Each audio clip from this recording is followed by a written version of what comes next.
Hi, I've called this video tutorial Muvizu in a nutshell.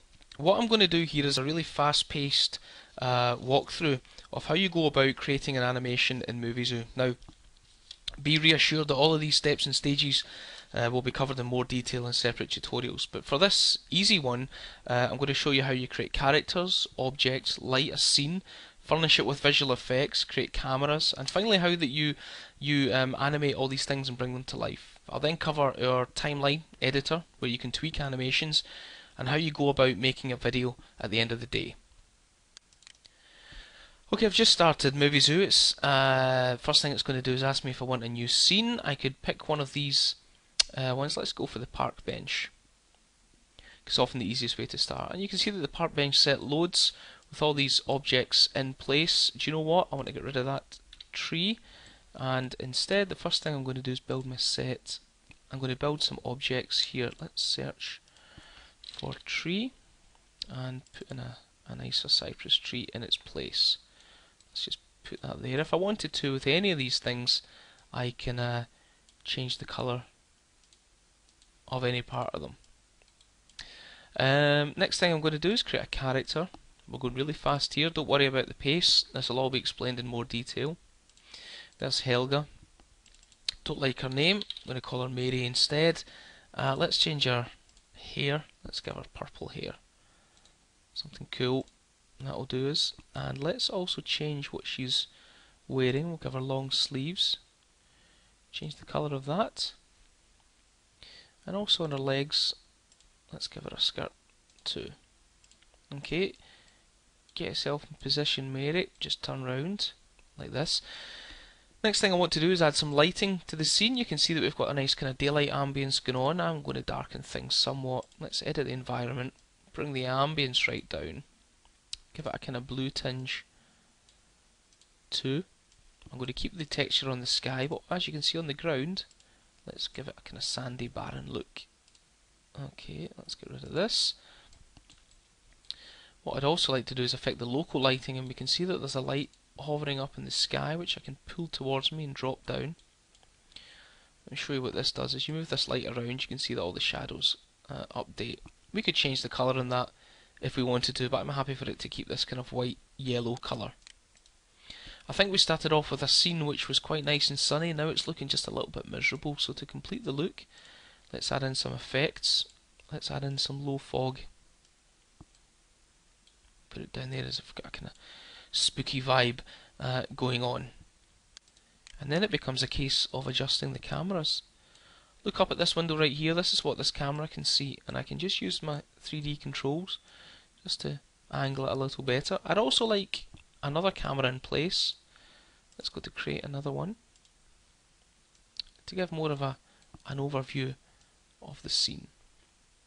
Just like that. Okay, I'm happy with how my set looks, how my character looks, and how my cameras are set up.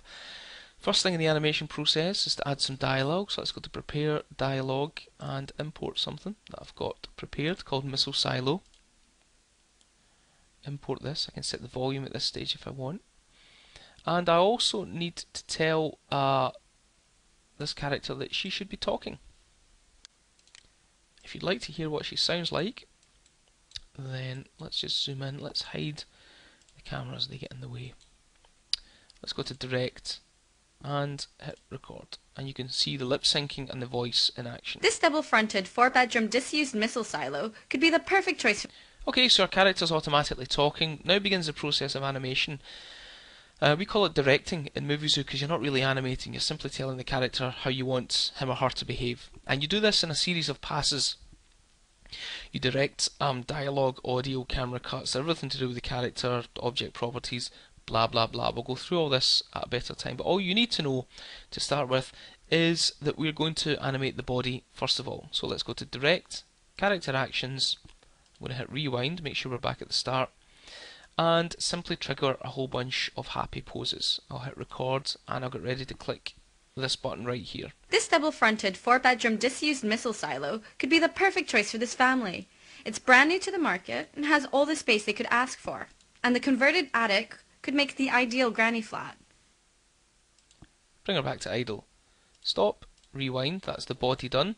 Let's go to direct eyes and head, because this is pretty good for giving your character, I suppose, as it were. Hit record, and we're going to move our head around in a subtle manner. This double-fronted, four-bedroom disused missile silo could be the perfect choice for this family. It's brand new to the market and has all the space they could ask for. And the converted attic could make the ideal granny flat. And you can see with that head control, we can make her nod in agreement or shake in disagreement. We can also go to eyes. Let's record some eye movement. Again, I've just rewound, hit the record button This again. double-fronted, four-bedroom disused missile silo could be the perfect choice for this family. It's brand new to the market and has all the space they could ask for. And the Narrow our converted eyes. attic could make the ideal granny flat. We can do all that with the eyes.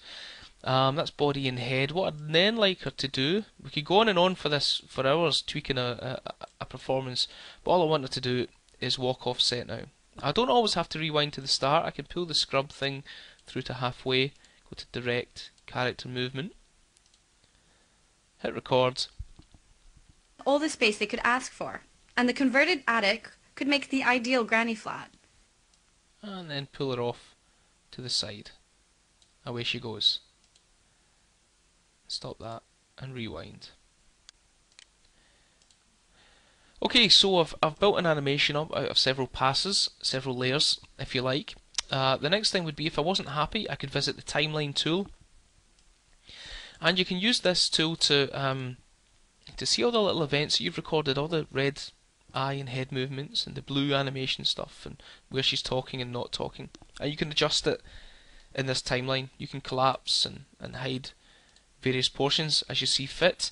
I'm quite happy with anything. If I wanted to adjust animations, I can drag them around if needs be, but I'm quite happy with everything there. So I'll close the timeline. The next thing I want to do is direct camera cuts. We've got two cameras in scene, a kind of close up one and a kind of far away one, and this big window is the view which will get passed through to our final movie. So again, rewind, hit record, and I'm just going to select each camera in This turn. double-fronted, four-bedroom disused missile silo could be the perfect choice for this family. It's brand new to the market and has all the space they could ask for. And the converted... Okay, that's enough of that. I put in some camera cuts just simply by clicking each window right here. Those again would appear on the timeline in the purple line. You can see your camera cuts right there. Okay, let's go to final thing we need to do. Video, make video. A new window pops up right here, and again with our timeline at this point we can zoom in and out. We can change the start and the end markers. You can be accurate by right clicking and typing in actual values, but I'm happy with all that kind of stuff. So make video, it's going to give us up a prompt. We'll overwrite this one I did as a practice. Yes, I'd like to replace it. And Muvizu is going to spend less than 2 minutes rendering off this entire sequence as an AVI file. So while it does that, I'll hit pause. It's finished, and it pops up this little "I'm finished" message, and it says that you can either go to the video joiner. Perhaps if I had little videos that I wanted to join together, I could do that, but I don't in this case, so I'm just going to click OK, and with a bit of luck I should be able to just press play here.